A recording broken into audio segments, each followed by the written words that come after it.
Hello my friends, मैं doctor Imran Khan आपका स्वागत करता हूं सिविल प्रिपरेशन बीकानेर पर। और चलिए शुरू करते हैं आपके सिलेक्शन का सफ़र। आपको अच्छे से पता है कि अपने राजस्थान में ज्योग्राफी की सीरीज चल रही है। अच्छा, एक बात और, मैंने इंस्टा पर आप लोगों से राय मांगी है। इंस्टाग्राम पर मेरे को कैसे ढूंढना है, आपको सिविल प्रिपरेशन बीकानेर, ठीक है भाई, सेम नाम है अपना। तो वहां पर एक छोटी सी राय मांगी आपसे, क्या ज्योग्राफी के साथ पॉलिटी इंडियन कॉन्स्टिट्यूशन भी शुरू कर दें? ठीक है, तो वहां पर कमेंट सेक्शन में जवाब जरूर देना। चलिए बात करते हैं यहाँ पे। तो राजस्थान की ज्योग्राफी की जो अपनी सीरीज चल रही है, उसमें राजस्थान के नक्शे के बारे में, मैपिंग के बारे में, राजस्थान की शेप, राजस्थान का एरिया, आकृति, क्षेत्रफल, राजस्थान की बॉर्डर, सीमा, ठीक है, राजस्थान की अवस्थिति, लोकेशन, राजस्थान का विस्तार, राजस्थान का एक्सटेंशन, इन सब पर अपने डिटेल में डिस्कशन कर चुके हैं। और अब अपने आने वाले हैं किधर? Physical divisions of Rajasthan. भाई सीधी सिंपल सी अगर मैं आपको सरल शब्दों में कहूं, ठीक है, आप स्टेशनरी की शॉप पर जब मैप लेने जाते हो तो नॉर्मली आप दो तरह के मैप जो है वो लेकर आते हो। कौन से? एक तो पॉलिटिकल राजनीतिक नक्शा, और दूसरा कौन सा होता है? फिजिकल या भौतिक नक्शा। तो सरल शब्दों में कहूं तो अपने राजस्थान के राजनीतिक नक्शे या उसके पॉलिटिकल मैप पर या नक्शे पर डिटेल में डिस्कशन कर चुके हैं। अपने को अच्छे से पता चल चुका है कि राजस्थान का कौन सा जिला कहाँ पर है, राजस्थान का क्या विस्तार है, वगैरह वगैरह। अब हम राजस्थान के भौतिक नक्शे, उसके फिजिकल डिवीजन पे आ रहे हैं, ठीक है। और इसके अलावा एक नक्शा और होता है, थीमेटिक नक्शा, ठीक है। जैसे फॉर एग्जांपल, भाई देखिए, किसी भी राज्य का या किसी भी देश का मान लो, ऐसा नक्शा जिसमें उसके राज्य, और अगर राज्य की बात करें तो ऐसा नक्शा जिसमें उसके जिले या डिस्ट्रिक्ट भाई दर्शाए गए हों, वो पॉलिटिकल नक्शा होता है। अगर इसी में मैं इसके भौतिक विभाग, फिजिकल डिवीजन जो है वो बना दूं यहाँ पर, ठीक है, इस नक्शे में, तो ये फिजिकल नक्शा या एक तरीके से भौतिक नक्शा हो जाएगा। लेकिन अगर मैं इसी नक्शे में राजस्थान में, या इस नक्शे में राजस्थान के वर्षा का वितरण समझाऊं, तो मैंने एक थीम पकड़ ली, तो वो थीमेटिक नक्शा हो जाएगा। तो ये बताना जरूरी है, क्योंकि जैसे ही इस वीडियो में अपने आगे चलेंगे ये चीजें आएगी आपके सामने।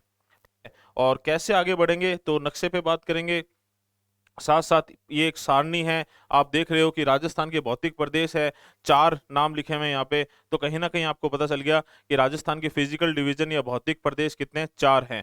उनका एक तुलनात्मक अध्ययन करेंगे, अपने एक कंपेरेटिव स्टडी करेंगे, और ऐसे कॉमन पॉइंट्स जो अपने इनको डिटेल में पढ़ें उससे पहले हमें पता होने चाहिए, वो इस टेबल में अपने अच्छे से याद कर लेंगे। ठीक है, इंग्लिश मीडियम वाले स्टूडेंट्स, भाई चिंता मत करना, इन सब के नाम आपको मैं इंग्लिश में भी बकायदा बताऊंगा, ठीक है। तो कहीं ना कहीं आपको पता चल चुका है कि अपने किस तरीके से इस जो वीडियो में या इस लेक्चर में आगे बढ़ने वाले हैं। यहाँ पर मैंने सॉरी, यहाँ मैप्स तो हैं, यहाँ पर मैंने नोट्स इंक्लूड नहीं किए हैं, क्योंकि नोट्स से अलग बात है, नोट्स से एक्स्ट्रा चीज़ें हैं ये, ठीक है। और जैसे ही फिजिकल डिवीजन के नेक्स्ट वीडियोज आएंगे उसमें नोट्स को भी अपने इंक्लूड कर लेंगे। तो चलिए बिना देर किए हुए शुरू करते हैं। देखिए, इससे पहले कि अपने नक्शे पे जाएं, अपने को एक बुनियादी, कहते हैं ना, बुनियादी नॉलेज होना चाहिए, बुनियादी ज्ञान होना चाहिए, ठीक है। क्या? कि अपने को एक सुपरफिशियल नॉलेज होना चाहिए कि भौतिक प्रदेश या फिजिकल डिवीजन वास्तव में क्या है, या कैसे अपने इनको एकदम सुपरफिशियल लेवल पे समझ सकते हैं कि ये बने हुए किससे होते हैं। तो 3-4 नाम आप सुनोगे भी, क्या? पर्वत, पहाड़, पठार, मैदान, इनसे बने हुए होते हैं। तो थोड़ा सा समझ लेते हैं ये होते क्या है। आपने एक वर्ड सुना होगा हिंदी मीडियम में, उचावच। उचावच। इंग्लिश मीडियम में आपने सुना होगा रिलीफ, ठीक है। ये उचावच या रिलीफ क्या होता है अभी? ये पैटर्न होता है किसका? पृथ्वी की सतह का। पृथ्वी की सतह, अच्छा, महासागरीय सतह का भी। महासागरीय सतह नहीं बोल सकते, महासागर की का जो तल होता है वो बोल लो आप, ठीक है, गलती से सतह निकल गया। महासागरीय तल, ठीक है, ओशियन का जो फ्लोर होता है उसकी भी एक क्या होती है? उचावच होती है। मतलब पृथ्वी की सतह हो या महासागरीय तल हो, वो ऊंचा नीचा होता है, वही सरल शब्दों में। तो देखिए, उच्चावच या रिलीफ जो है, अच्छा, उच्चावच और रिलीफ जो है प्रथम श्रेणी, द्वितीय श्रेणी, ऐसे बहुत सारी होती हैं, लेकिन अपने उतना डिटेल में जाएंगे। प्रथम श्रेणी, द्वितीय श्रेणी, तृतीय श्रेणी, 3 तरह की होती है, लेकिन उतना डिटेल में नहीं जाएंगे। अपने अपने एक सुपरफिशियल नॉलेज लेना अपने को, ठीक है भाई। तो अपने एक डायग्राम बनाते हैं, उससे कहीं ना कहीं आपको समझ में आएगी कि अपने क्या समझाने की कोशिश कर रहे हैं? कहीं ना कहीं जैसे जैसे ये डायग्राम आगे बढ़ेगा आपके सामने चीजें क्लियर होती चली जाएगी।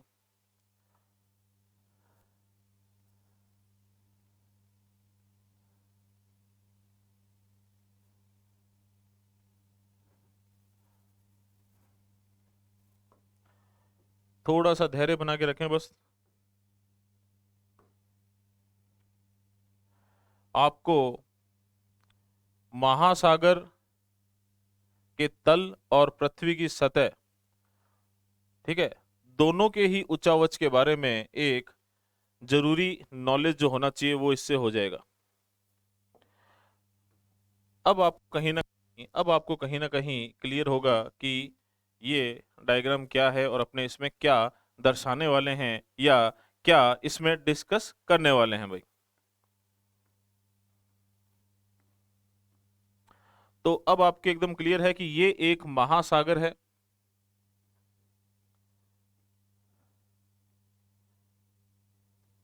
और ये इसके पास का कोई स्थल खंड है। ये कोई महासागर मान लीजिए, ओशियन मान लीजिए, और ये इसके पास का कोई स्थल खंड है, लैंड पोर्शन है। ठीक है, ध्यान से देखना। महासागर का जो तल होता है, ओशियन का जो फ्लोर होता है, वहां पर इस तरीके से गहरी खाई नुमा अगर संरचना पाई जाए तो इसे गर्त कहते हैं, या it is called as trench. Mariana trench दुनिया का सबसे गहरा स्थान कितना है भाई? समुद्र की सतह से 11,033 मीटर नीचे सबसे गहरा स्थान है। और इस खाई को या इस गर्त को मैरियाना ट्रेंच कहा जाता है। नाम क्या है इसका? Mariana trench. कहाँ है? प्रशांत महासागर में। अगर अगर महासागर या किसी सागर में इस तरीके के पर्वत पाए जाते हैं जो कि जिनका अपर लेवल जो है, ऊपरी सतह जो है वो चपटी होती है, तो इन्हें गाइटस कहते हैं। क्या कहते हैं भाई? इन्हें गाइटस कहते हैं। ठीक है, और हो सकता है कि महासागर में कोई पर्वत इस तरीके से हो या किसी समुद्र में कोई पर्वत इस तरीके से हो कि वो सतह से ऊपर निकला हुआ हो। जैसे मुआना लोआ करके एक पर्वत है, और आपको जान करके हैरानी होगी अगर उसकी ऊंचाई आप यहाँ से देखोगे, ठीक है, कहाँ, महासागर के तल फ्लोर से देखोगे तो वो 11,000 मीटर तक ऊंचा है। लेकिन आप कहोगे सर सबसे ऊंचा पर्वत तो माउंट एवरेस्ट है। तो बिल्कुल सही है। क्यों? क्योंकि माउंट एवरेस्ट की ऊंचाई जो है वो समुद्र तल से 8,848.86 मीटर है। फिर आप कहोगे सर ये 11,000 मीटर वाला जो पर्वत है ये ऊंचा नहीं हुआ? नहीं भाई, क्योंकि जो ऊंचाई की बात करते हैं वो अपने समुद्र की सतह से करते हैं। तो वो समुद्र की सतह से जो उसका बाहर निकला हुआ भाग है वो 4,000 या 4,000 से लेकर 4,500 के आसपास है भाई। लगभग 4,000 मान लो। वो समुद्र तल से जो बाहर निकला हुआ भाग है वो 4,000 मीटर के आसपास है उसका। ठीक है, चलिए अब अपने आते हैं इधर, क्योंकि मेन अपना कंसर्न इधर है, मेन फोकस इधर है। क्यों? क्योंकि अपने राजस्थान की बात करेंगे और राजस्थान से कोई महासागर या सागर तो लगता नहीं है, तो मेन यहां पर थोड़ा सा फोकस कर लेना। देखिए भाई, समुद्र तल से कोई भी ऐसा स्थान, ठीक है, मैदान या समतल स्थान जो 200 से जो समुद्र तल से 200 से 300 मीटर 200 से 300 मीटर की ऊंचाई तक हो और मृदा या सॉइल से ढका हुआ हो, कवर हो, तो उसे अपने मैदान कहते हैं। क्या कहते हैं? मैदान कहते हैं। ठीक है, अभी टेक्निकल लैंग्वेज या टेक्निकल चीजों में नहीं जाने वाले, अपने को एक सुपरफिशियल नॉलेज लेना है, पहले ही बता रहा हूं। ठीक है, तो सरल शब्दों में समझना है। पृथ्वी की आंतरिक गतिविधियां, इंटरनल फोर्सेस की वजह से अगर कोई पृथ्वी की सतह की संरचना इस तरीके से त्रिभुजाकार ऊपर की तरफ उठ जाती है और ये कहाँ कहाँ तक जाती है? 600 मीटर की ऊंचाई तक जाती है। कितनी? 600 मीटर की ऊंचाई तक। तो इसे पहाड़ी कहते हैं। क्या कहते हैं? पहाड़ी कहते हैं। इंग्लिश में it is called as hill. Clear है? अगर 600 मीटर से ऊपर चली जाए, अगर ये अगर ये कोई ऐसी संरचना 600 मीटर से ऊपर चली जाए तो इसे पर्वत कहेंगे। क्या कहेंगे? पर्वत कहेंगे। इंग्लिश में कहेंगे माउंटेन। जैसे दुनिया का सबसे ऊंचा पर्वत या दुनिया का सबसे हाईएस्ट या एलिवेटेड माउंटेन कौन सा है? Mount Everest. कितना है? 8,848, 8,848.86 मीटर, 8,848.86 मीटर। ठीक है, तो दुनिया का सबसे गहरा स्थान मैरियाना ट्रेंच है, जो कितना है? 11,000 मीटर है नीचे की तरफ। ठीक है, समुद्र की सतह से 11,000 नीचे मैरियाना ट्रेंच। और दुनिया का सबसे सबसे ऊपरी स्थान कौन सा है? हाईएस्ट पॉइंट कौन सा है? Mount Everest. कितना? 8,848.86 मीटर। अच्छा, पृथ्वी की सतह से या पृथ्वी की सतह का कोई बहुत बड़ा भाग इस तरीके से ऊपर तो उठा आंतरिक गतिविधियों की वजह से, इंटरनल फोर्सेस की वजह से, लेकिन उसकी ऊपरी सतह जो है वो लगभग समतल ही है। ये इस तरीके से त्रिभुजाकार ना होकर इस तरीके से है। और दूर से देखने पर लगेगा कि पृथ्वी पर कोई टेबल रखी हुई है। टेबल कुर्सी होती है ना, तो टेबल टेबल के आकार का है ये। तो भाई ये जो है, इन्हें अपने टेबल लैंड्स कहते हैं। क्या कहते हैं? टेबल लैंड्स कहते हैं। लेकिन आपके दिमाग में नाम आ चुका है भाई, ये क्या है? ये प्लेट्यू है। ये क्या है? ये प्लेट्यू है, या फिर मैं कहूं हिंदी में ये पठार है। ठीक है, दुनिया का सबसे ऊंचा पठार जो है उसे तिब्बत के पठार को माना जाता है। तिब्बत के पठार को माना जाता है। उसकी ऊंचाई कुछ बुक्स में आपको मिलेगी 4,875, 4,875 मीटर। तो आप इसे लगभग 5,000 मीटर मान लो, 5,000 मीटर मान लो। अच्छा, एक बात और, भारत का सबसे ऊंचा पठार या प्लेट्यू कौन सा है? बिल्कुल सही, दिमाग में आया भाई आपके। कौन सा है भाई? लद्दाख का पठार है, जिसकी ऊंचाई 4,800 मीटर है, 4,800 मीटर है। तो आई होप ये चीजें आपको समझ में आ गई। भाई दूर से देखने पर, जब हम इन्हें दूर से देखेंगे तो हमें पता चल जाएगा कि ये मैदान है, ठीक है, ये पहाड़ है, ये पर्वत है, ये पठार है। इसे ही कहते हैं उचावच। इसी उचावच के आधार पर धरती की भू आकृति तय होती है। ठीक है, क्या आकृति तय होती है? भू आकृति, भूमि की आकृति। भाई ये आकृति तो हो गई। ठीक है, और जियोमॉर्फोलॉजी, इंग्लिश में क्या कहेंगे? जियोमॉर्फोलॉजी। और इसी जियोमॉर्फोलॉजी के बेसिस पर हम किसी स्टेट या राज्य या किसी देश को, किसी कंट्री को किस में डिवाइड कर सकते हैं, किस में बांट सकते हैं? फिजिकल डिविजन्स में। किस में? फिजिकल डिविजन्स में। और हिंदी में क्या कहेंगे? भौतिक विभाग। तो भाई राजस्थान जो है अपनी उचावच के आधार पर और भू आकृतियों के आधार पर कितने फिजिकल डिविजन्स में बंटा हुआ है? 4 फिजिकल डिविजन्स या 4 भौतिक प्रदेशों में बंटा हुआ है। ठीक है भाई, तो थोड़ा सा देख लो इसे और कुछ कुछ समझने की कोशिश करो। किसी एक एग्जाम में एक बार पूछ लिया था कि जो पहाड़ी होती है इसकी लगभग या मैक्सिमम ऊंचाई कहाँ तक हो सकती है? पहाड़ी या हिल जो होता है उसकी मैक्सिमम ऊंचाई कहाँ तक हो सकती है? तो आंसर कितना था? 600 मीटर। चलिए आगे बढ़ेंगे। इससे पहले कि नक्शे पे आए, अपने खुद नक्शा बनाने की कोशिश करते हैं। और आपको पता है भाई, नक्शा लगभग लगभग अपने को बनाना आना चाहिए। और अब तो आरएस की वैकेंसी भी निकल चुकी है। ठीक है, और मेंस में अगर आप नक्शा बनाकर या नक्शे के थ्रू, मैपिंग के थ्रू कोई भी आंसर राइटिंग करते हो तो भाई आपके एक्स्ट्रा नंबर आने की संभावना उतनी ही ज्यादा हो जाती है। ठीक है भाई, 2 आंसर आए, दोनों ने सब कुछ लिखा है, बस एक ने नक्शे बना रखे हैं या मैपिंग के थ्रू समझाया है और एक ने नहीं समझाया है। तो जो नक्शा बनाकर या मैपिंग के थ्रू जो समझाया है उसको, उससे तो ज़्यादा ही नंबर मिलेंगे। दोनों का मैटर सेम है, लेकिन यहाँ पर एक एक्स्ट्रा एज मिल जाएगी ज्योग्राफी के अंदर।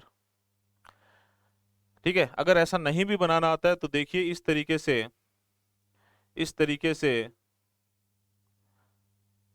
ठीक है, ये इस तरीके की संरचना ही बना लो जिसमें इसको, राजस्थान को थोड़ा चौड़ा दिखाना है भाई। ठीक है, और साइड में ये एक्स्ट्रा दिखाना है जो कोटा बूंदी बारा झालावाड़ वाला हाड़ौती का पठारी क्षेत्र है। अब देखिए ध्यान से, राजस्थान जो है उसके मध्य में, अच्छा एक चीज और, ये जो पर्वत या पहाड़ है ये इस तरीके से एक रेखीय विस्तार में, लगभग रेखीय विस्तार में मिलते हैं। ठीक है, तो इसे आप पर्वत श्रेणी कहोगे, माउंटेन सीरीज कहोगे। ठीक है, क्लियर है। और ये माउंटेन सीरीज का एग्जाम्पल क्या हो जाएगा अभी, जैसे अरावली। लेकिन अगर बहुत सारी पर्वत श्रेणियां इस तरीके से व्यवस्थित है, अवस्थित है, लोकेटेड है, तो फिर ये एक पर्वत श्रृंखला हो जाएगी। ठीक है, पर्वत श्रृंखला या माउंटेन चेन हो जाएगी, जैसे हिमालय। हिमालय जो है वो पर्वत श्रृंखला है और अरावली जो है वो पर्वत श्रेणी है। अब देखिए, राजस्थान के मध्य में लगभग यहाँ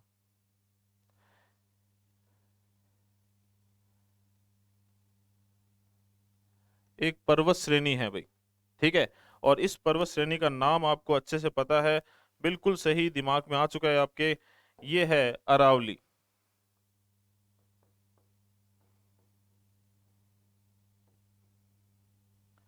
ठीक है भाई, और इसकी इंग्लिश की स्पेलिंग भी याद कर लेना, काम आएगी, इसलिए कह रहा हूँ। ठीक है, कैसे काम आएगी बात करेंगे। तो ये लगभग लगभग मध्य में अरावली है। अच्छा, अरावली अपने नहीं पढ़ रहे, लेकिन कमेंट सेक्शन में आप मुझे बताना कि अरावली का जो विस्तार है वो दक्षिण पश्चिम से उत्तर पूर्व में है, दिख रहा है आपको दिशा के आधार पे। तो दक्षिण पश्चिम में ये कहाँ से शुरू होती है और उत्तर पूर्व में कहाँ तक जाती है, भाई ये आप कमेंट सेक्शन में जरूर लिखें। ठीक है, तो आपके कमेंट का वेट रहेगा मेरे को।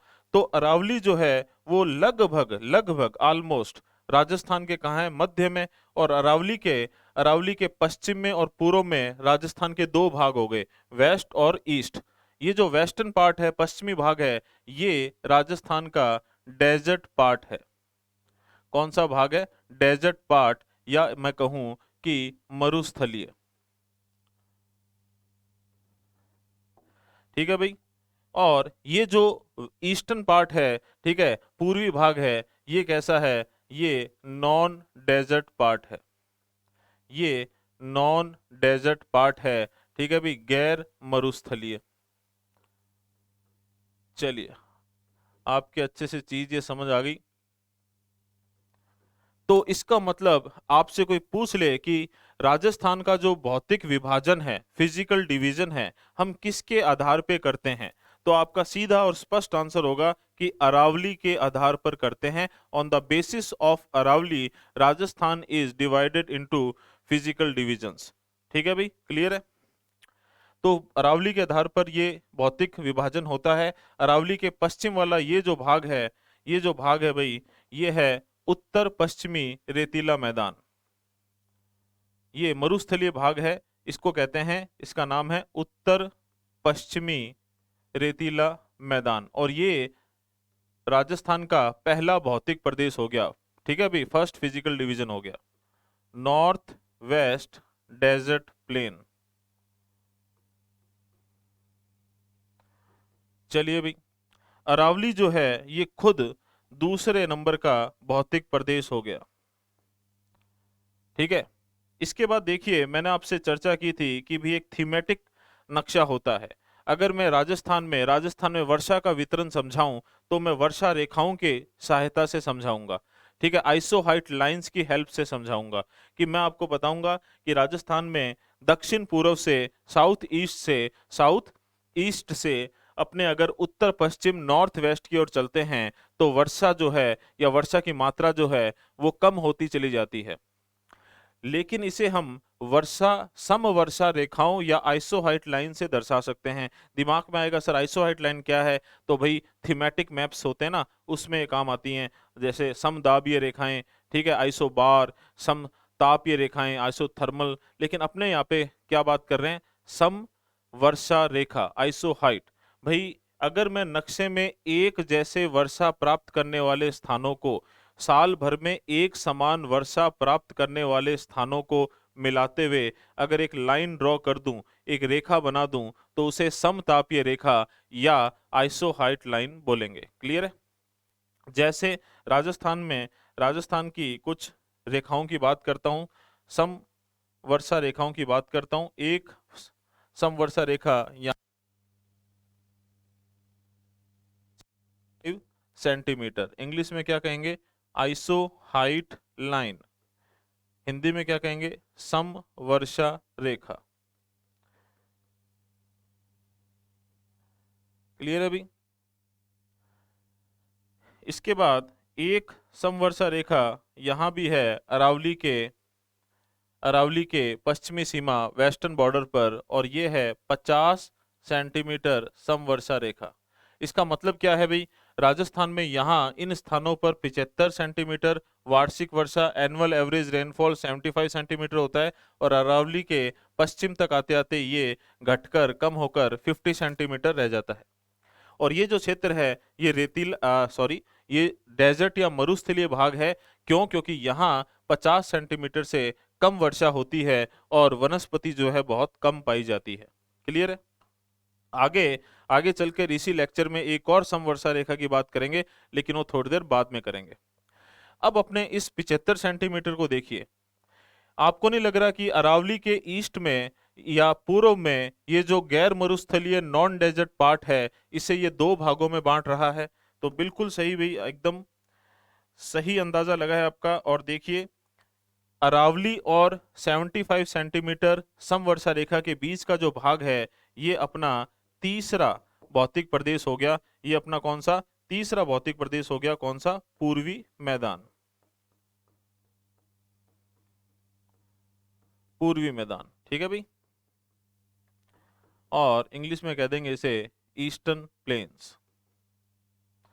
और इसके बाद 75 सेंटीमीटर आइसोहाइट लाइन के दक्षिण पूर्व में या इसके पूर्व में जो राजस्थान का भाग है, ये अपना चौथा भौतिक प्रदेश हो गया, और ये है दक्षिण पूर्व पठारी प्रदेश।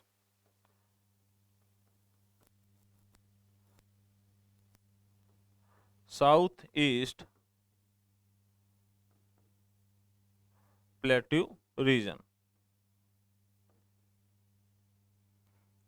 चलिए, आई होप ये सारी चीज आपको अच्छे समझ में आ गई है, दिमाग में नक्शा छप चुका है, और आपको बिल्कुल स्पष्ट हो गया है, बिल्कुल क्लियर हो गया है कि राजस्थान के 4 भौतिक प्रदेश है, 4 फिजिकल डिविजन्स है, और वो लगभग इस तरीके से नक्शे में अवस्थित है, लोकेटेड है। यहाँ पर थोड़ी सी बात कर लेते हैं भाई, यहाँ पर थोड़ी सी बात कर लेते हैं ताकि आपको अंदाजा हो जाए। क्या? अच्छा, जैसे मैं कहूं कि ये जो उत्तर पश्चिमी रेतीला मैदान है, ये इसमें राजस्थान के कितने जिले आते हैं? तो ये राजस्थान के 12 जिलों को कवर करता है। सिरोही का थोड़ा सा भाग भी आता है, सिरोही का उत्तर पश्चिमी भाग, लेकिन उसके अलावा कुल मिला के 12 जिले। ये जो अरावली है ये 7 जिलों को कवर करता है। ये पूर्वी मैदान जो है ये 10 जिलों को कवर करता है। ये दक्षिण पूर्वी पठारी प्रदेश जो है ये 4 जिलों को कवर करता है। हालांकि अरावली का विस्तार जो है वो 13 से 17 जो है जिलों में फैला हुआ है, लेकिन 7 जिले ऐसे हैं जो लगभग पूर्ण रूप से कंप्लीटली अरावली वाले क्षेत्र में स्थित है। ठीक है भाई, इन जिलों को भी याद करने की, इन संख्या को भी याद करने का एक तरीका है, करेंगे। लेकिन अभी देखिए, यहां पर आइए, अपने अरावली बनाते हैं इसमें। ठीक है, जब अरावली बनाओ इस तरह के नक्शे में, तो भाई आपको ध्यान रखना है कि यहाँ सिरोही को पूरा लेना है अपने को। ये सिरोही को पूरा लेते हुए राजसमंद, अजमेर और यूं जयपुर से होते हुए इधर जाना है। फिर इधर ईस्ट की तरफ, पूर्व की तरफ पूरे उदयपुर को लेना है, राजसमंद को लेना है, ठीक है, अजमेर को लेना है, फिर ये जयपुर को लेना है, दौसा को लेना है। ठीक है, इस तरीके से थोड़ा सा दौसा कंप्लीट ही लेना है। ठीक है, दौसा को पूरा ही लेना है, ध्यान रखना भी। ठीक है, तो ये जो क्षेत्र है, ये अरावली का क्षेत्र है, और इसमें सिरोही, उदयपुर, राजसमंद 3, अजमेर 4, जयपुर, अलवर और दौसा, ये हो गए 7 जिले पूर्ण रूप से आते हैं, लगभग पूर्ण रूप से आते हैं। ये अरावली, ये क्या हो गया? अरावली। ठीक है, इसके इधर ये हो गया अपना पहला भौतिक प्रदेश, कौन सा? उत्तर पश्चिमी रेतीला मैदान। और ध्यान रखना भी, जिलों को गिन लेना, 12 हैं। इसके बाद ये हो गया अपना दूसरा भौतिक प्रदेश, कौन सा? अरावली। जिलों को गिनोगे 7 हैं। यहाँ पर देखिए, ये बूंदी से इस तरीके से ये 75 सेंटीमीटर आइसोहाइट लाइन हो गई। इसके और अरावली के बीच में ये पूर्वी मैदान है, ये अपना तीसरा भौतिक प्रदेश हो गया। जिलों को गिन लेना, कितने हो जाएंगे? 10। और ये हो गया अपना दक्षिण पूर्वी पठारी प्रदेश, साउथ ईस्ट प्लेट्यू रीजन, जिले कितने हो जाएंगे? 4। अच्छा, इसको याद करने का तो एक सिंपल सा तरीका है क्या, कि इसे हाड़ौती प्लेट्यू या हाड़ौती का पठार भी कहा जाता है। हाड़ौती नाम सुनते ही दिमाग में आते हैं 4 जिलों के नाम, कोटा, बूंदी, बारां, झालावाड़। ठीक है, तो कोटा, बूंदी, बारां, झालावाड़, ये 4 जिले। इसी तरीके से इस प्रकार के नक्शे में भी आप थोड़ी सी प्रैक्टिस करना भाई, ताकि आपको लगभग अंदाजा हो कि भाई हाँ, ये तो क्या होगी, ये तो होगी अरावली।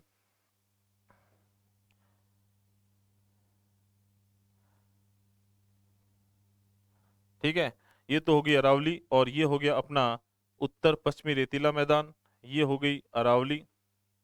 ठीक है, इसके बाद यहाँ लगभग 75 सेंटीमीटर आइसो हाइट लाइन। ठीक है, ये हो गया अपना पूर्वी मैदान, और ये हो गया अपना दक्षिण पूर्वी पठारी प्रदेश। ठीक है, हर तरीके से नक्शे के अंदर आपको प्रैक्टिस करनी है। क्लियर है?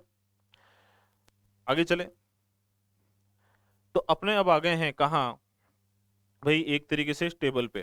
ठीक है, इस टेबल को करने से पहले कुछ चीजें और क्लियर कर लें जो अपने काम आएगी। देखिए, एक कोबर का भूसन्नति सिद्धांत है, जियो सिंक्रोनस थ्योरी है किसकी? कोबर की। तो आप कहोगे सर ये बात क्यों कर रहे हो? क्यों? क्योंकि हमें देखना है भाई, क्या देखना है कि ये जो भौतिक प्रदेश है ये अवशेष किसके हैं। तो भाई सीधी सिंपल सी बात है, डिटेल में ना जाके इतना सब समझ लो कि करोड़ों साल पहले, अरबों साल पहले पृथ्वी की उत्पत्ति के बाद जो है, उस समय की बात कर रहे हैं अपने। तो अर्थ का डायग्राम बना लो भाई, जो आपको बहुत अच्छे से आता है कि हाँ भाई अर्थ का डायग्राम आता है। लेकिन ध्यान रखना एक चीज को, कि अपने यहाँ पर वर्तमान जो है वो पृथ्वी नहीं बना रहे हैं। अपने उस समय की बात कर रहे हैं जब पृथ्वी का जो स्थल खंड है ये आपस में जुड़ा हुआ था। ठीक है, ये सारे के सारे आज के कॉन्टिनेंट या क्या हो गए, महाद्वीप हो गए। ठीक है, और इस इन्हें इन्हें क्या कहा जाता था? सुपर कॉन्टिनेंट या पेंजिया। ठीक है, और इसके चारों ओर दुनिया के जो महासागर है वो आपस में जुड़े हुए थे। ये हो गया सुपर ओशियन या पैंथालासा।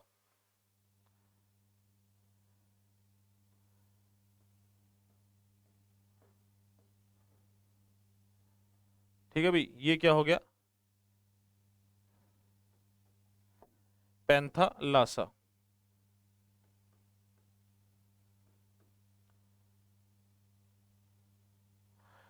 आगे चलकर क्या हुआ, ये जो पेंजिया वाला भाग है ये 2 भागों में बंट गया। ये कितने भागों में बंट गया? 2 भागों में बंट गया, उत्तर और दक्षिण। और इनके बीच में एक दरार उत्पन्न हुई और उसमें ये पैंथालासा का पानी जो है वो भर गया। तो जब ये इनके बीच में ये पैंथालासा का पानी भर गया, तो यहाँ से यहाँ पर उत्पत्ति होती है किसकी? टैथिस सागर की। किसकी उत्पत्ति होती है? टैथिस सागर की। ठीक है भाई, अब ये मत कहना सर ये बर्गर सा लग रहा है, भूख लगी है। कोई बात नहीं, भूख लगी है तो भी ठीक है, फोकस करो यहाँ पे। तो बर्गर नहीं है भाई, ध्यान रखना। ठीक है, पेंजिया, पेंजिया के 2 टुकड़े हो गए, टैथिस सागर की उत्पत्ति हो गई। ये जो इसके उत्तर वाला भाग है ये अंगारा लैंड, ये क्या हो गया? अंगारा लैंड। ठीक है, और इसके दक्षिण वाला जो भाग है ये हो गया गोंडवाना।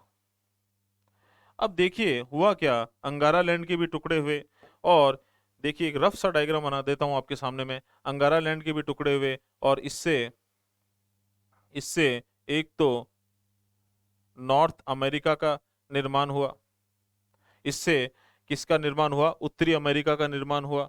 ठीक है, चलिए पहले एक नक्शा बनाने की कोशिश करते हैं। बहुत अच्छा तो नहीं बनेगा जल्द, क्योंकि थोड़ा सा टाइम चाहिए पृथ्वी का नक्शा बनाने में। लेकिन आपको कहीं ना कहीं समझ आ जाएगी कि चीज अपने बात क्या कर रहे हैं।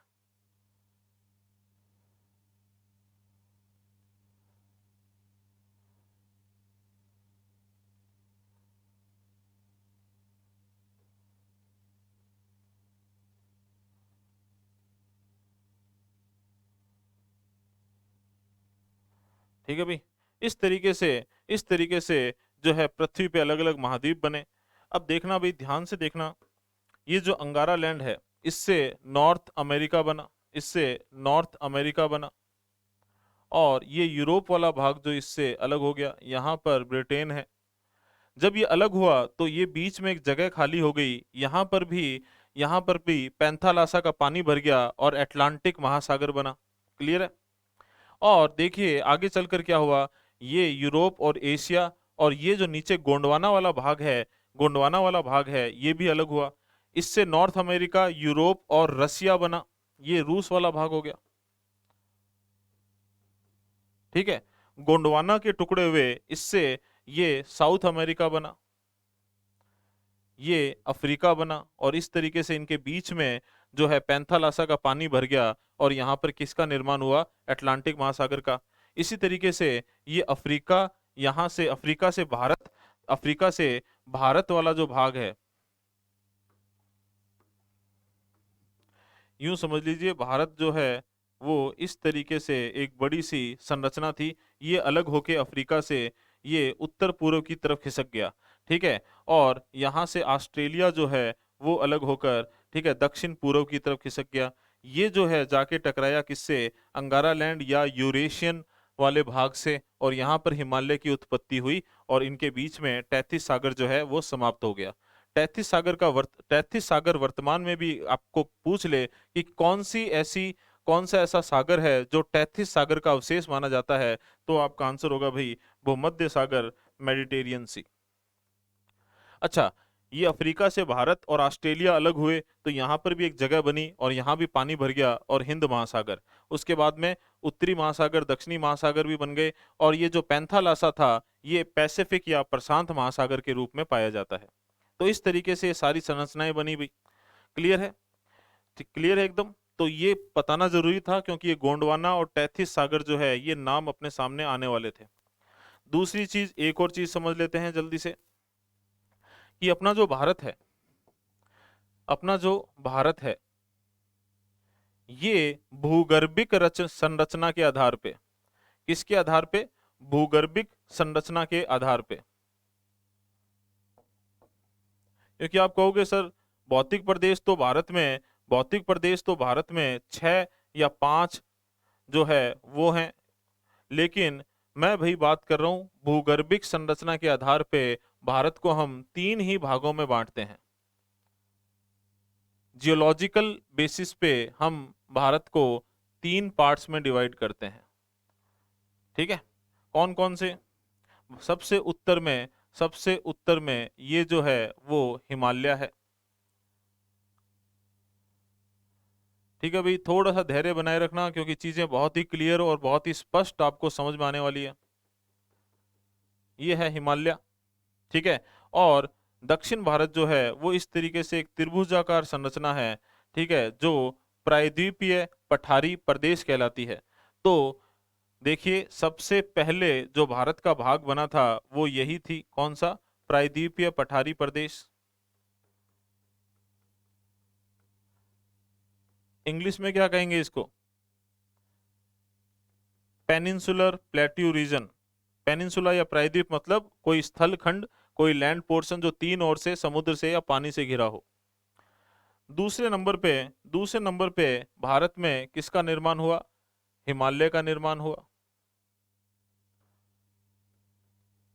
ठीक है, और हिमालय से जो नदियां नीचे उतरी उससे भारत में तीसरी मुख्य संरचना या जियोलॉजिकल बेसिस पे जो थर्ड पार्ट है, उत्तर भारत का विशाल मैदान, नॉर्दर्न ग्रेट प्लेन्स। उत्तर भारत का मैदान। ठीक है भाई, तो मुख्यतः जो भारत है वो इन 3 ही भागों से मिलकर बना हुआ है। इस प्रायद्वीपीय पठारी प्रदेश के बहुत सारे भाग जो है उत्तर भारत के विशाल मैदान में अंदर घुसे हुए हैं। उन्हीं में से एक है अरावली। अब मेरी बात ध्यान से सुने भाई, इन्हीं में से या इनके ही भाग हैं राजस्थान के भौतिक प्रदेश भी। क्यों? क्योंकि भारत में ही है राजस्थान, तो इन्हीं में से किसी के भाग होंगे। हिमालय का कोई संबंध राजस्थान से नहीं है या राजस्थान के भौतिक प्रदेशों से नहीं है। बचे ये दो। अब मेरी बात देखिए, अब मेरी बात सुनिए, 4 भौतिक प्रदेश हैं, 4 भौतिक प्रदेश हैं, नक्शे में देख लेते हैं। आप मुझे बताएं ये क्या है, तो आप कहोगे सर ये तो मैदान है, बिल्कुल सही। अरावली क्या है, तो आप कहोगे सर पहाड़ है, इसका मतलब चट्टान है, तो ये पहला मैदान हो गया, दूसरा चट्टान हो गया। फिर तीसरा क्या है, पूर्वी मैदान, तो आप फिर से बोलोगे हाँ सर ये फिर से मैदान है। चौथा क्या है, दक्षिण पूर्वी पठार, प्लेट्यू, प्लेट्यू फिर से चट्टानी। तो पहला प्लेन रॉक, प्लेन रॉक, ठीक है। तो इसी तरीके से हिंदी में भी देख लीजिए, मैदान चट्टान, मैदान चट्टान। तो इस तरीके से याद कीजिए, काम आएगी अभी, और बिल्कुल काम आएगी अभी। बहुत सारी चीजें अपने इससे याद करने वाले हैं। मैदान चट्टान, मैदान चट्टान, 4 भौतिक प्रदेश, मैदान चट्टान, मैदान चट्टान। क्लियर है? अब देखिए, वो टेबल करने से पहले ही हम देख लेते हैं, मैदान जो है वो मैदान का भाग है, और चट्टान जो है वो चट्टान का भाग है। तो ये पठार है, मतलब ये चट्टानी क्षेत्र है। तो मैदानी क्षेत्र मैदान का भाग, चट्टानी क्षेत्र चट्टान का भाग। तो इसका मतलब क्या है भाई, इसका मतलब ये है कि ये जो उत्तर भारत का विशाल मैदान है, तो राजस्थान के 2 भौतिक प्रदेश तो इसके भाग हैं। वो दो भौतिक प्रदेश कौन से हैं? एक तो है उत्तर पश्चिमी रेतीला मैदान, पहला, और दूसरा पूर्वी मैदान। तो मैदान किसका भाग? मैदान मैदान का भाग।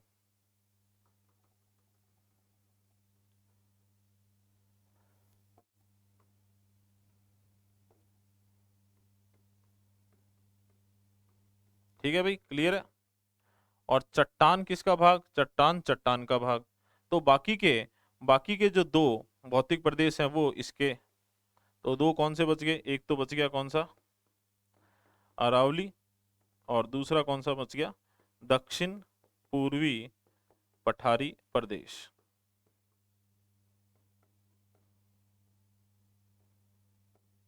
क्लियर है? तो अब आ जाओ अपने कहा, टेबल पर। तो देखिए, अपने को ये चीजें याद करनी है, बेसिक सीधी सिंपल सी बात है। और हमें ये भी पता है कि ये मैदान है, ये चट्टान है, ये मैदान है, ये फिर से चट्टान है। ठीक है। फिर हमें ये भी याद है कि इनमें कितने कितने जिले आते हैं। तो देखिए यहाँ पर फिर से हम याद करेंगे, और कैसे याद करेंगे मैंने कहा था एक तरीका आपको बताऊंगा।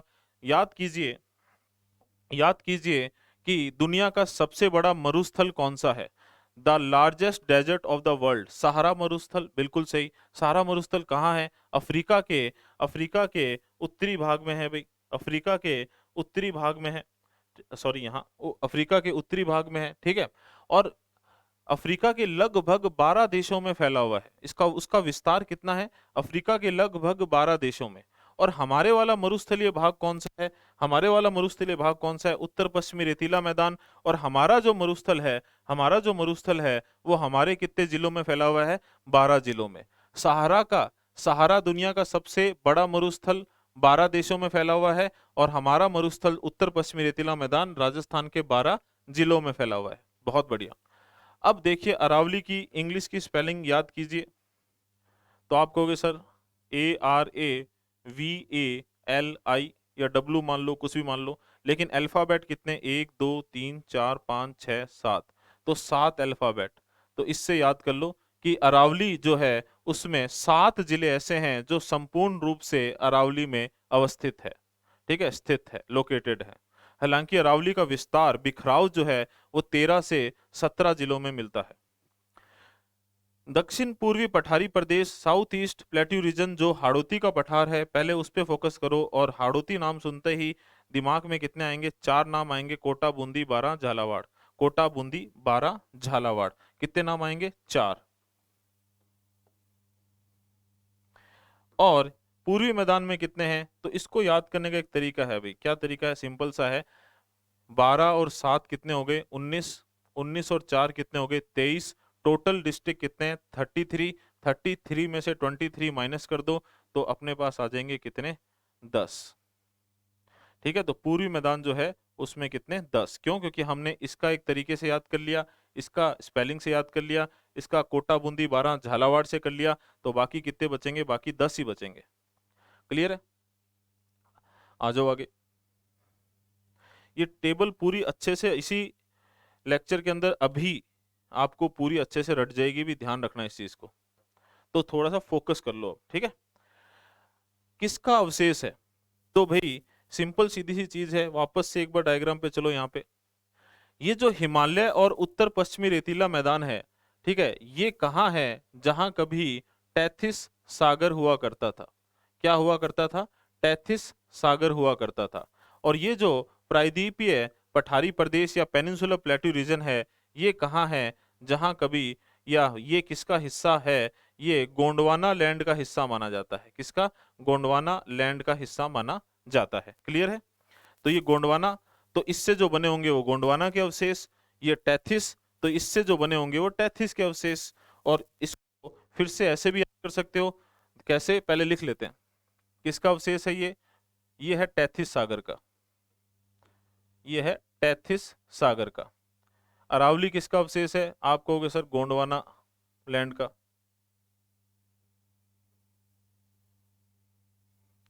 पूर्वी मैदान किसका? तो फिर से टैथिस, ठीक है। और दक्षिण पूर्वी पठार किसका? तो फिर से गोंडवाना। देखो भाई, अपने ने क्या किया कि अपने ने ऐसे याद किया ना कि भाई क्रम अनुसार ये क्या है? मैदान चट्टान मैदान चट्टान। तो देखो, मैदान चट्टान मैदान चट्टान, और ऐसे ही टैथिस गोंडवाना टैथिस गोंडवाना, मैदान चट्टान मैदान चट्टान, टैथिस गोंडवाना टैथिस गोंडवाना। याद हो गया भाई? अल्टरनेट चलेगी ये चीजें, अल्टरनेट चलेगी। भारत के भौतिक प्रदेश देखें तो आपको पता है मैदान मैदान का भाग, मतलब ये किसका भाग है? ये भारत का उत्तर भारत का विशाल मैदान, या अपने शॉर्ट फॉर्म में लिख देते हैं उत्तर भारत का मैदान, ठीक है भाई, नॉर्दर्न ग्रेट प्लेन्स। ये किसका पार्ट है? ये प्रायद्वीपीय पठार का, पेनिनसुला प्लेट्यू रीजन का। तो प्रायद्वीपीय पठार। फिर से मैदान मैदान का भाग, तो फिर से उत्तर भारत का विशाल मैदान, नॉर्दर्न ग्रेट प्लेन्स। और चट्टान चट्टान का भाग, तो मतलब फिर से प्रायद्वीपीय पठार। अब देखो भी, सिंपल सी चीज है, फिर से देख लो। मैदान चट्टान, उत्तर भारत का मैदान प्रायद्वीपीय पठार, उत्तर भारत का मैदान प्रायद्वीपीय पठार, ठीक है भी, उसी से याद करना है अपने को। कालखंड में आ जाओ। कालखंड में भी लगभग ये चीज चल जाएगी। लगभग कैसे चलेगी देखते हैं।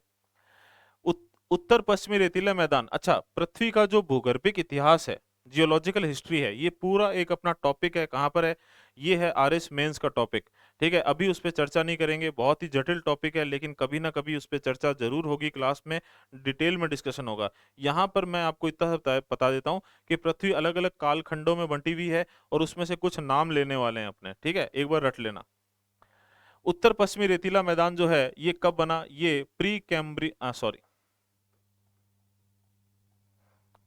ये प्लिस्टोसीन एरा में बना। कब बना? प्लिस्टोसीन काल में बना। तो ये हो गया प्लिस्टोसीन, ठीक है। अरावली कब बना? तो दुनिया की सबसे प्राचीनतम, ठीक है, पर्वत श्रेणियों में से एक है, प्री कैम्ब्रियन काल में बनी हुई है, ठीक है। फिर से पूर्वी मैदान कब बना? प्लिस्टोसीन। तो मैंने कहा भी लगभग तो उसी तरीके से याद हो जाएगा। कैसे? कैसे? मैदान चट्टान मैदान चट्टान, प्लिस्टोसिन प्री कैम्ब्रियन प्लिस्टोसिन। लेकिन यहां पर ध्यान दे देना, यहां पर थोड़ा सा ध्यान देना, यहां पर आपको प्री कैम्ब्रियन नहीं करना है, यहां आएगा क्रिटेशियस। क्या आएगा? क्रिटेशियस,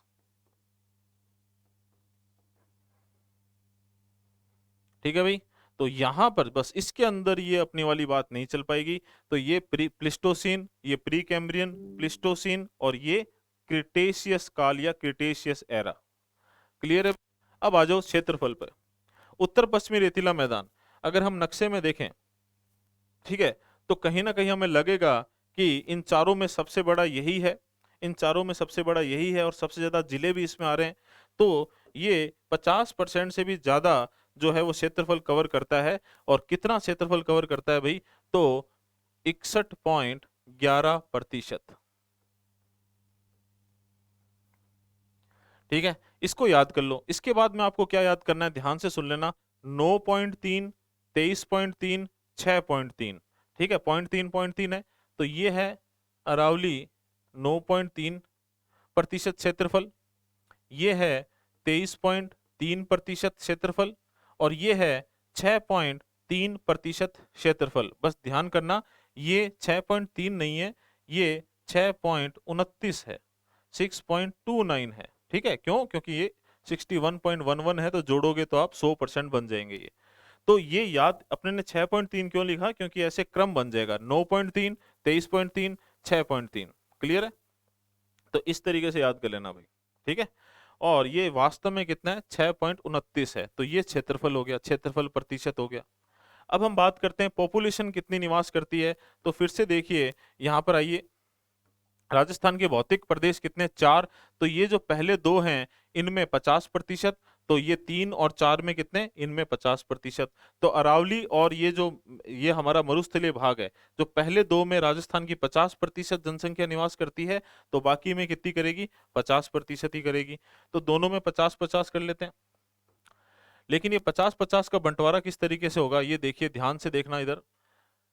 उत्तर पश्चिमी रेतीले मैदान में 40% जनसंख्या निवास करती है, 40%। तो यहाँ कितनी? तो दोनों को मिला के 50% है, तो यहाँ 10%। पहली बात तो ये।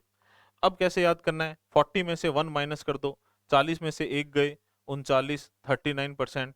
और ये एक जो है वो 10 में जोड़ दो, तो यहाँ पर आ जाएगा 11%।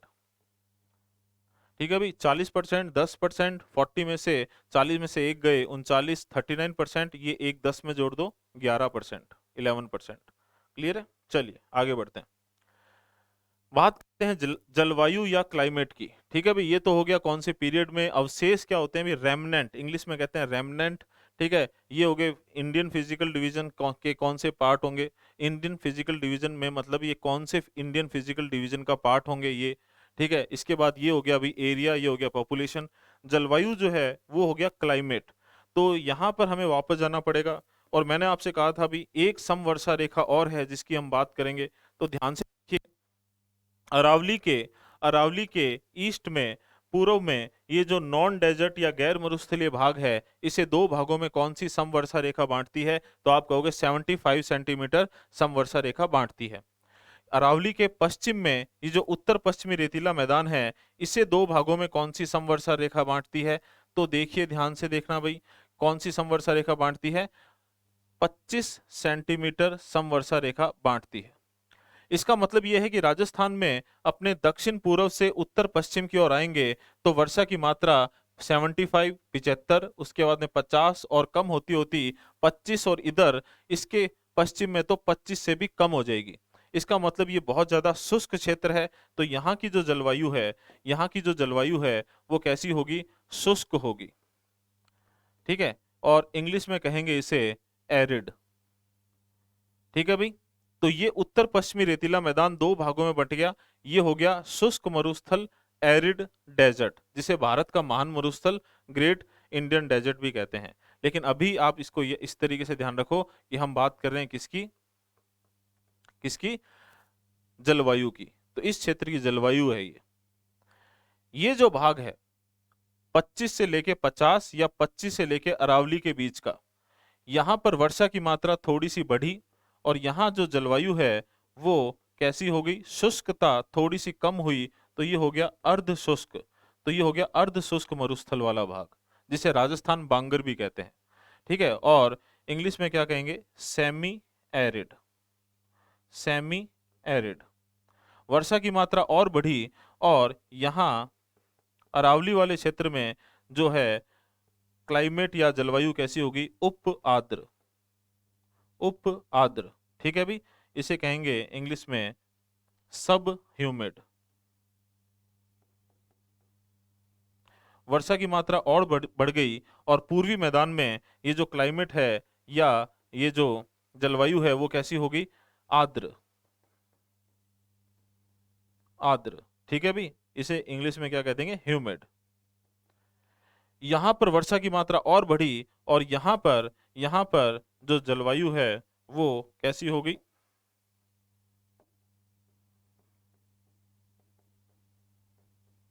अति आर्द्र। ठीक है भी, वेरी ह्यूमिड। अच्छा, एक चीज और आपको अच्छे से पता है भाई, कि कर्क रेखा जो है, ट्रॉपिक ऑफ कैंसर, पिछले वीडियोस में हमने डिस्कस किया था, कर्क रेखा जो है वो दक्षिणी राजस्थान से गुजरती है। कर्क रेखा के दक्षिण में जो राजस्थान है उसमें उष्ण मानसूनी जलवायु पाई जाती है। ठीक है, कैसी? ट्रॉपिकल मानसूनी क्लाइमेट जो है वो प्रिवेल करता है कहाँ? दक्षिण राजस्थान में। लेकिन बाकी के शेष राजस्थान में ट्रॉपिक ऑफ कैंसर या कर्क रेखा से जो उत्तर वाला भाग है, तो वहां पर कैसी जलवायु है?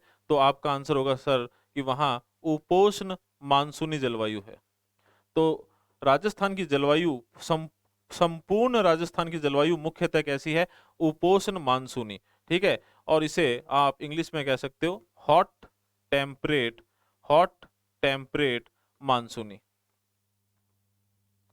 लेकिन अब ध्यान से सुनना भाई, राजस्थान की जो जलवायु है, क्लाइमेट जो है, वो वर्षा की मात्रा के आधार पर, रेनफॉल के आधार पर और साथ साथ में टेम्परेचर के आधार पर, ठीक है, तापमान के आधार पर, वर्षा और तापमान के आधार पर कितने भागों में बंटा हुआ है? 5 भागों में बंटा हुआ है। कौन कौन से 5 भाग है? वही शुष्क, ठीक है, अर्ध शुष्क, मतलब ये जो पहला अपना प्रथम या फर्स्ट जो फिजिकल डिवीजन है, ये 2 जलवायु क्षेत्रों में बंटा हुआ है। इसके बाद तीसरी जलवायु या तीसरा जलवायु क्षेत्र, चौथा जलवायु क्षेत्र और ये 5वां जलवायु क्षेत्र।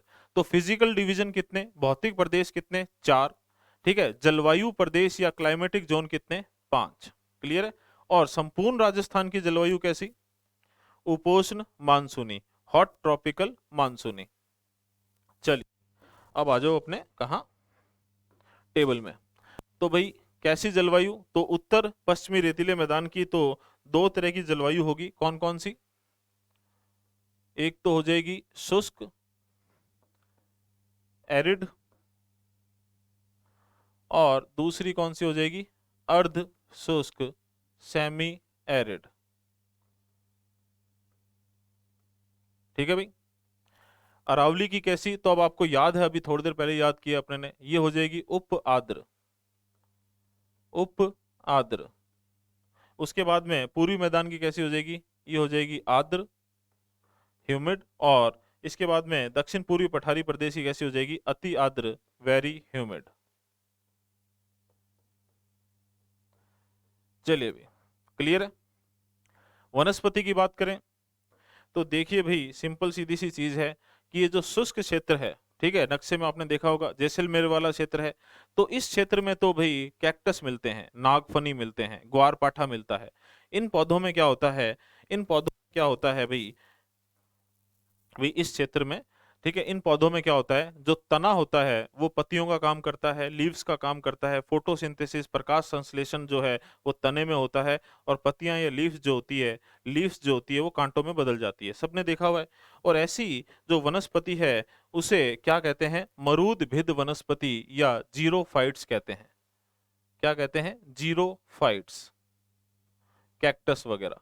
हिंदी में क्या कहते हैं? मरूदभिद।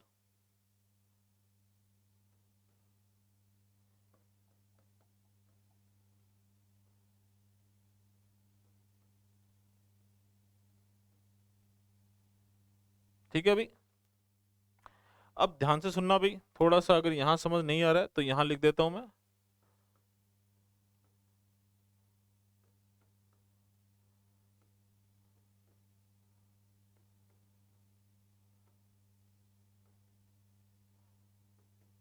ठीक है भाई।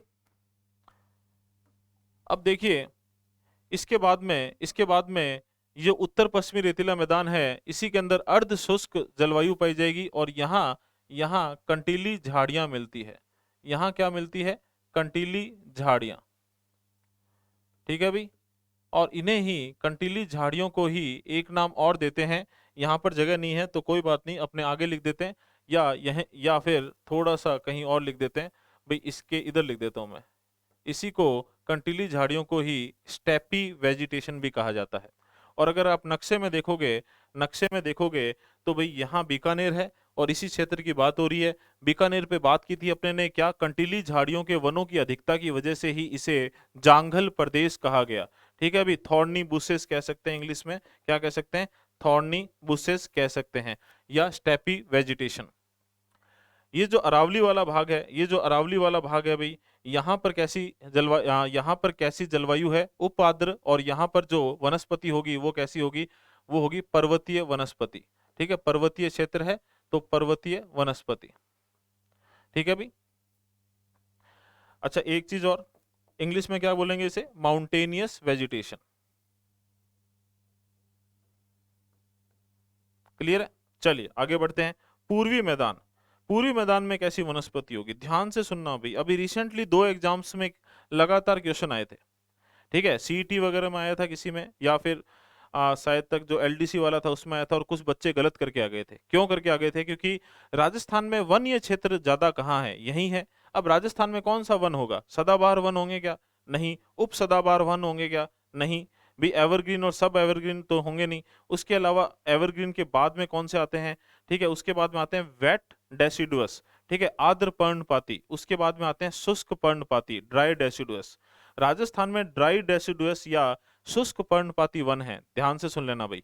अब उन्होंने ऑप्शन ऐसा दिया कि शुष्क पर्णपाती कहाँ मिलते हैं, शायद तक इस तरह का क्वेश्चन आया था। और बच्चों ने क्या सोचा? बच्चों ने सोचा भाई इस शुष्क की बात हो रही है, तो ये तो जलवायु की बात है भाई। यहाँ पर कौन से वन मिल रहे हैं? यहाँ तो कैक्टस वगैरह मिलते हैं। आपने कभी देखे जैसलमेर में वन वन क्षेत्र देखा है जैसलमेर का? तो वन नहीं है वहां पे तो कैक्टस वगैरह और ये है। ठीक है, तो वन ये क्षेत्र तो ज्यादा कहाँ है? पूर्वी मैदान में। और ये वन कैसे हैं? तो ये वन है, देखिए ध्यान से देखना भाई, शुष्क शुष्क पर्णपाती वन। और इसको मैं यहां पर इंग्लिश में भी लिखूंगा और अच्छे से याद कर लेना इसको। ठीक है भाई, ड्राई डेसिडुअस फॉरेस्ट। ठीक है। दक्षिण पूर्वी पठार जो है अति आर्द्र वाला क्षेत्र है। यहां पर कैसी जलवायु पाई जाएगी भी? तो यहां पर देखिए सवाना घास के मैदान मिलेंगे। यहाँ पर कैसी? क्योंकि बारिश ज्यादा होती है, वर्षा की मात्रा ज्यादा है, तो यहाँ पर सवाना वनस्पति या सवाना वेजिटेशन मिलती है। क्लियर है? अब बात करते हैं मिट्टी की। तो भाई रेगिस्तानी क्षेत्र है, तो रेगिस्तानी क्षेत्र में उत्तर पश्चिमी रेतीले मैदान में कैसी मिट्टी मिलेगी? तो यहाँ मिलेगी बलुई, दूसरे कलर का यूज करते हैं, यहाँ मिलेगी बलुई रेतीली। कैसी मिलेगी? बलुई रेतीली।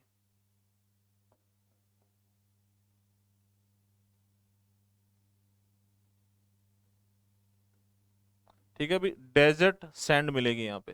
ठीक है, इसके कण जो होते हैं मोटे होते हैं, पार्टिकल्स मोटे होते हैं।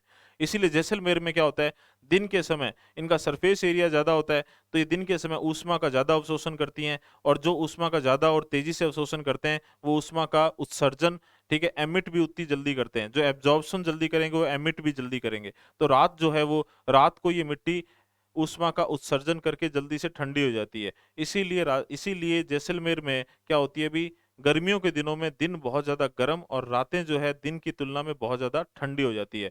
तो दैनिक तापांतर, ठीक है, डेली का जो टेम्परेचर डिफरेंस है वो बहुत ज्यादा होता है। और वैसे भी आपसे पूछ ले कि राजस्थान में सबसे ज्यादा दैनिक तापांतर, डेली टेम्परेचर डिफरेंस सबसे सबसे ज्यादा कहाँ मिलता है? तो आपका आंसर क्या होगा? जैसलमेर। तो इसके पीछे कारण क्या है? बलुई रेतीली मिट्टी। ठीक है, जिसके कण या पार्टिकल्स क्या होते हैं? मोटे होते हैं। इसीलिए इसमें जल धारण क्षमता कम होती है। क्यों? क्योंकि इसके बीच में जगह बहुत होती है, पानी सीधा नीचे चला जाता है। अब बात करते हैं अरावली की। तो अरावली जो क्षेत्र है भाई, सीधी सिंपल सी बात है, देखिए जो चट्टानी क्षेत्र है वहां चट्टानों के टूटने से लाल मृदा का निर्माण होता है। हाँ, हालांकि अगर वो चट्टाने बेसाल्ट की चट्टाने हैं तो फिर काली मृदा का निर्माण होगा। और बेसाल्ट की चट्टाने कहाँ मिलेगी? लावा पठार में। कहाँ मिलेगी? लावा पठार में। और लावा पठार का कौन सा उदाहरण है अपने यहाँ पे? दक्षिण पूर्वी पठारी प्रदेश, ये लावा पठार का उदाहरण है। तो यहाँ कैसी मिट्टी मिलेगी भी? काली मृदा मिलेगी। भाई काला कलर या ब्लैक कलर अपने यूज नहीं कर सकते, दिखेंगे नहीं, तो इसे व्हाइट में लिख दिया अपने ने। काली मृदी, काली मृदा, ब्लैक सॉइल। अच्छा, ये कपास के लिए जानी जाती है, तो इसे काली कपासी रेगुर मिट्टी कह देते हैं।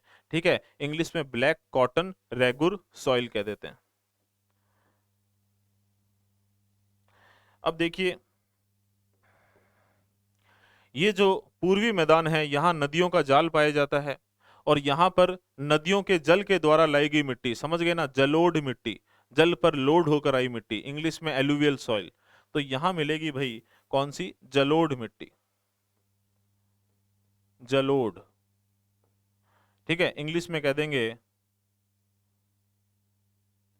Alluvial soil. इंग्लिश में क्या कह देंगे? Alluvial soil. ठीक है भाई, जगह की कमी है तो थोड़ा सा साथ साथ अभी याद करते जाओ।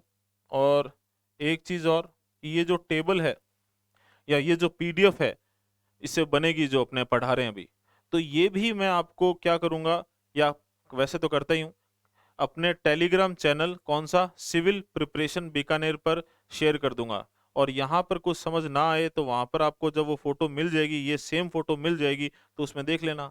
अभी पूरा फोकस याद करने में कर लो। तो भाई इस तरीके से मृदा का वितरण मिलता है। और अब लास्ट में, सबसे लास्ट में अपने क्या है भाई, फसलें या फसलें। तो फसलों की बात कर लेते हैं, ठीक है, क्रॉप्स की बात कर लेते हैं। वेजिटेशन हो गई, सॉइल हो गई, अब है फसल। ठीक है, ध्यान से सुनना भाई, यहां पर मैं नेचुरल कंडीशन की बात कर रहा हूं, प्राकृतिक दशाओं की बात कर रहा हूं। जैसे मैं उत्तर पश्चिमी रेतीले मैदान में बोलूंगा मोटा अनाज, जैसे बाजरा, ज्वार, ठीक है, ग्वार वगैरह। अब आप कहोगे सर गेहूं भी तो होता है, कहाँ, गंगानगर में होता है, लेकिन वो सिंचाई की सुविधा उपलब्ध होने के बाद होना शुरू हुआ है। ठीक है, तो बेसिकली मैं क्या कह रहा हूँ, प्राकृतिक दशाएं कौन सी फसल के लिए अनुकूल है। ठीक है, तो भाई ये जो उत्तर पश्चिमी रेतीला मैदान है, यहाँ पर मिट्टी बलुई रेतीली, और यहाँ पर फसल कौन सी, मोटा अनाज, कोर्स ग्रेन, मोटा अनाज। ठीक है, कोर्स ग्रेन, ठीक है, जिसमें सीरियल्स आते हैं, जैसे बाजरा,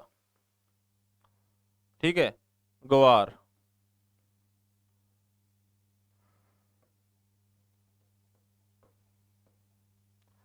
बाजरा, ग्वार, ठीक है, मोठ। क्लियर है? अच्छा एक चीज और, ये इस साल का जो हमारा केंद्रीय बजट है उसमें जो सीरियल्स हैं उनको नाम दिया गया सिरी अन्न। और बहुत सारी चीजें हैं उनसे रिलेटेड, जैसे शायद हैदराबाद में इनसे related research and development centre जो है वो स्टैब्लिश किया जा रहा है। ये ऐसा कुछ मेरे थोड़ा सा दिमाग में आ रहा है, पढ़ा था मैंने, हो सकता है कि भी इससे मिलता जुलता कुछ हो, लेकिन आप समझ गए होंगे, पढ़ जरूर लेना भाई, सिरी अन्न। और वैसे भी इस साल को, कौन से, 2023 को भाई एक तरीके से सीरियल ईयर जो है, भाई सीरियल ईयर जो है ये मोटे अनाज से ही किया गया है, रिलेट किया गया है। ठीक है, तो इस ईयर को ही मोटा अनाज से संबंधित किया गया है, सीरियल से संबंधित किया गया है। ठीक है, तो ये ध्यान रखना थोड़ा सा।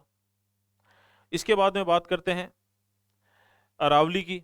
तो अरावली में लाल मृदा है। लाल मृदा की कौन सी फसलें हैं, उसकी बात अपने सबसे लास्ट में करेंगे, थोड़ी सी इंटरेस्टिंग बात है। तो पहले अपने जलोढ़ की बात कर लेते हैं। तो जलोढ़ मृदा जो है वो बहुत ज्यादा उपजाऊ या फिर बहुत ज्यादा फर्टाइल सॉइल होती है। तो यहां पर आप फसलें लिख लो, गेहूं, गेहूं और चना। क्लियर है? काली मृदा में अपने ने एक नाम तो ले लिया, क्या, कि कपास या कॉटन। तो यहां पर एक ट्रिक लिख लो आप। क्या ट्रिक लिखोगे? अशोक। इसमें एक ट्रिक लिख लो, अशोक। ठीक है, तो अशोक के पेड़ की बात कर रहा हूं या नहीं भी, यहां पर ट्रिक है ये। ए से अफीम, सो से सोयाबीन, कै से कपास। ठीक है, तो यहां पर ध्यान रखना भी, ए से तो क्या होगी, अफीम, इंग्लिश में कहेंगे ओपियम। ठीक है, सो से सोयाबीन, ठीक है, सोयाबीन सोयाबीन ही रहेगी। और वैसे भी बॉर्डर्स जब हमने किए थे तो हमने देखा था कि ये जो भाग है मध्य प्रदेश से लगता है, और मध्य प्रदेश में सबसे ज्यादा सोयाबीन होती है, उसे सोयाबीन राज्य भी कहा जाता है। ठीक है भाई, तो बस अपने लास्ट तक पहुंच चुके हैं। और कैसे क्या है, कपास या कॉटन। ठीक है, तो ये अशोक ट्रिक से याद कर लेना। अब अपने आते हैं किस पे, लाल मृदा अरावली पे। तो भाई लाल मृदा से याद कर लेना, कुछ एक चीजें हैं कि लाल मृदा जो है वो किस किस चीज के लिए भाई जानी जाती है। तो ध्यान से सुने, सॉरी, किस फसल के लिए जानी जाती है। तो कौन कौन सी चीजें हैं जिनको हम लाल रंग से रिलेट कर सकते हैं। ठीक है, जैसे तंबाकू, तंबाकू खा के मुंह अंदर से लाल हो गया। मुक्का, मक्का, मुक्का, मुक्का खा के मुंह ऊपर से लाल हो गया। ठीक है, चावल, चावल खाते हैं ना रोज, तो अपने शरीर जो है वो फैट आ जाता है, लाल लाल से मोटे मोटे हो जाते हैं। तो चावल खा के पूरा शरीर लाल हो गया। अब बात करते हैं गन्ने की। गन्ना देखा होगा आपने, तो गन्ना जो है वो आप खा भी सकते हो और खा भी सकते हो। समझ गए होंगे मेरी बात, ठीक है। एक तो भाई मुंह से खा सकते हो, और एक फिर होता है ना भी गन्ना किसी के आपने दिया दे धड़ाधड़, तो वो भी क्या हो गया, गन्ना खा रहा है। तो इस दूसरे तरीके से आपने गन्ने से किसी को पीटा तो उसका भी पूरा शरीर लाल हो गया। तो लाल से हमें क्या क्या हो गया, क्या क्या याद हो गया, तंबाकू, मक्का, ठीक है, और चावल और गन्ना। यहाँ पे चावल और गन्ना हटा दो, ठीक है, ये राजस्थान में ज्यादा होते नहीं। तो बात करते हैं कि लाल से क्या बच गया अपने पास, तो मुंह, तो तंबाकू खा के मुंह अंदर से लाल। और वैसे भी भाई राजस्थान के लोग तंबाकू के लिए फेमस है, ठीक है।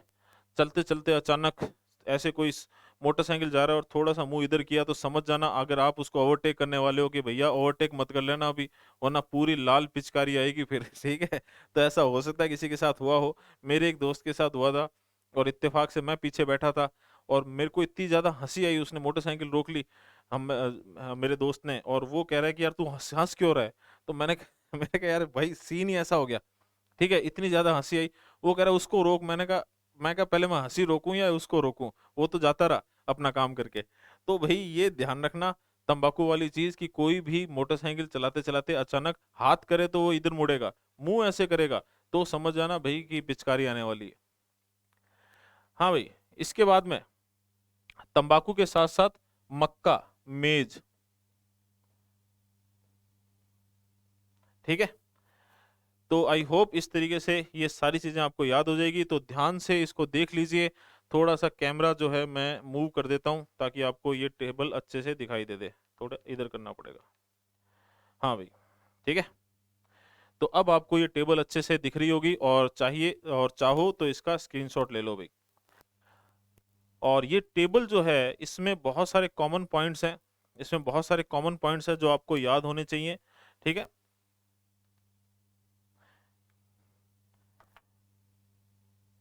क्यों याद होने चाहिए, क्योंकि अगले वीडियोस में हम उत्तर पश्चिमी रेतीला मैदान, अरावली, पूर्वी मैदान, दक्षिण पूर्वी पठारी प्रदेश, ठीक है भाई, north west desert plain, Aravalli, eastern plain और साउथ ईस्ट प्लेट्यू रीजन को क्या करने वाले हैं, डिटेल में डिस्कस करने वाले हैं, डिटेल में पढ़ने वाले हैं। तो उस समय हम बार बार इन पॉइंट्स को बार बार क्या करेंगे, नहीं याद करेंगे या बार बार लिखेंगे नहीं। ये पॉइंट्स तो आपको याद ही होने चाहिए, बाकी बातें करेंगे, मैपिंग की बातें करेंगे, नक्शे के अंदर उनको समझेंगे, बहुत ही डिटेल में समझेंगे, चिंता मत करो, ठीक है। लेकिन ये टेबल अच्छे से याद कर लेना, ठीक है। यहाँ पर थोड़ा सा आपको प्रॉब्लम होगी देखने में, कोई बात नहीं, ये पीडीएफ आपको उपलब्ध कराऊंगा, कहाँ उपलब्ध कराऊंगा, अपने कहाँ उपलब्ध कराऊंगा भाई, telegram channel civil preparation Bikaner पे। तो चलिए, आई होप ये क्लास आपको अच्छे से समझ में आई होगी, और कहीं ना कहीं राजस्थान का फिजिकल डिवीजन आपने समझा होगा, कहीं ना कहीं ये भी समझ लिया कि भारत के कौन कौन से भौतिक प्रदेश या फिजिकल डिवीजन से अपने रिलेट करते हैं। तो ये चीजें ही क्वेश्चन बन के आपके सामने आने वाली है, और अपने को अच्छे से पता है भाई, अपने जीरो से आरएस लेवल तक का पढ़ रहे हैं, इसीलिए पूरा डिटेल में चीजें समझा रहा हूँ, और साइड में जो भी चीजें इंपॉर्टेंट है उन पे भी प्रॉपर अपना डिस्कशन हो रहा है, ठीक है। ऐसे मत सोचना कि बहुत ज्यादा चल रही है, कई बार बच्चे को मिसगाइड कर देते हैं कुछ जने कि भाई वो बहुत ज्यादा पढ़ाता है या फिर ज्यादा नहीं पढ़ना चाहिए। भाई ये कौन सी बात हुई, कोई कहे कि कम क्यों पढ़ रहे हो, ठीक है, ज्यादा पढ़ो, ये कौन सी बात होती है कि यार ज्यादा मत पढ़ो कम पढ़ो। हाँ ठीक है, कई बार अपने को मैटर जो है उस पर रेस्ट्रिक्टेड रहना पड़ता है, लेकिन समझ समझ तो लो पहले, समझ लिया उसके बाद में अपना मैटर क्या है एकदम क्लोज, क्या कहते हैं, रेस्ट्रिक्ट कर दो, छोटा कर दो, शॉर्ट नोट्स बना लो, लेकिन चीजों को समझ के रटोगे तो ज्यादा अच्छे से समझ में आएगी, ठीक है। तो चलिए, आई होप आपको ये क्लास पसंद आई होगी, वीडियो पसंद आया होगा, और चीजें समझ में आई होगी। पसंद तो चलो ठीक है, कोई बात नहीं, नहीं आया तो, क्योंकि अपने कोई हंसी मजाक या वैसा तो है नहीं, लेकिन चीजें समझ में आई होगी, ठीक है। और इसी तरीके से एक चीज बोलूंगा भी, आप जो सपोर्ट कर रहे हो वो करते रहिए, और अपने फ्रेंड सर्कल में या जो जो लोग पढ़ने वाले हैं उनके साथ अपने चैनल को शेयर कीजिए, ताकि अपने सब्सक्राइबर ज़्यादा से ज़्यादा बढ़ जाएं। क्यों? क्योंकि मैं आपके लिए मेहनत कर रहा हूँ, और यही आपका सपोर्ट जो है वही मेरे को चाहिए भी। अब मैं मेहनत कर रहा हूँ, रोज वीडियो ला रहा हूँ, आपको मेहनत करनी है, और मेहनत करके आपको आपका सिलेक्शन करवाना है। क्यों? क्योंकि आपका सिलेक्शन ही मेरी गुरु दक्षिणा है, ठीक है भाई, आपको अच्छे से पता है, बार बार बोल बोल के याद दिला रहा हूँ मैं, आपका सिलेक्शन ही मेरी गुरु दक्षिणा है। चलिए मिलते हैं नेक्स्ट वीडियो में, और नेक्स्ट वीडियो में अपने फिजिकल डिविजन्स में, जो फिजिकल डिवीजन पहला है नॉर्थ वेस्ट डेजर्ट प्लेन, उत्तर पश्चिमी रेतीला मैदान, उसको पूरे डिटेल में विस्तार से उसको डिस्कस करने वाले हैं, ठीक है। तो मिलते हैं नेक्स्ट वीडियो में, थैंक यू, जय हिंद।